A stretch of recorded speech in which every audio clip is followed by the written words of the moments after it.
Bem-vindo ao Cultive de hoje, que vai falar sobre a verdadeira oração, baseado em Lucas capítulo 22, verso 42, que diz assim: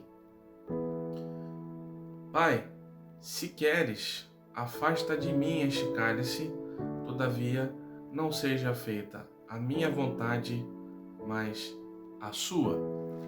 Irmãos, dois elementos estão presentes aqui nesta oração de Jesus: o elemento humano e o elemento divino.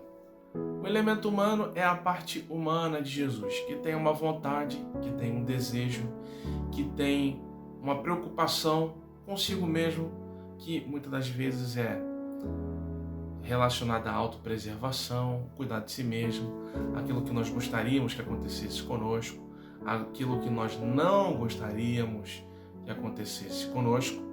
E no caso, Jesus aqui está expondo a sua humanidade, demonstrando o temor sobre aquilo que estaria por vir, que era aquilo que estava por vir efetivamente, que era a sua morte, o seu sofrimento, toda a circunstância do sacrifício de Jesus.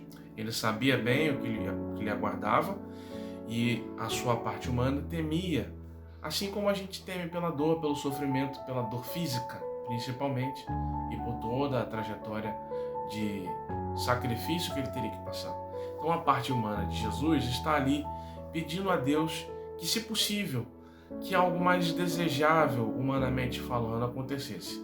Mas a oração não acaba aí, e entra aí o fator divino: que seja feita a sua vontade. A vontade de Deus se sobrepõe à vontade humana. Disse assim Jesus em suas palavras. Ele não negou o fato de querer uma coisa, mas não queria essa coisa mais do que ele gostaria, a vontade de Deus. Então, o fato de pedirmos coisas a Deus em oração, de termos vontades, de termos ambições, de termos opiniões sobre aquilo que gostaríamos que acontecesse ou não, isso tudo é muito válido. Deus quer ouvir isso de nós, mas não a ponto de nós preferirmos a nossa vontade, o nosso desejo, o nosso plano, ao invés da vontade de Deus, do desejo de Deus, do plano de Deus. O que se sobrepõe é Deus em nossas vidas. O que se impõe é a vontade de Deus sobre nós, e não aquilo que nós queremos. Toda oração precisa ter esses dois elementos. Precisa ter o lado humano, aquilo que está no seu coração, sincero, honesto. Eu sei, às vezes a nossa oração é falha, quase sempre a nossa oração é falha, é limitada. Pedimos coisas que talvez não devíamos pedir, mas ainda assim é a expressão de quem nós somos: inadequados, fracos, insuficientes, pecadores. Somos nós, e Deus quer nos ouvir assim mesmo. Mas essa oração pode ser sucedida por uma atitude humilde e correta: que seja feita a sua vontade, Senhor. Eu sei, é difícil de colocar todas as coisas da nossa vida nesse crivo da vontade de Deus.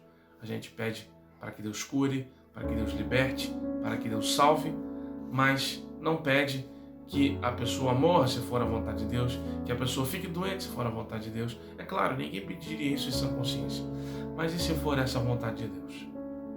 É difícil de lidar com isso, mas a vontade de Deus é sempre a melhor.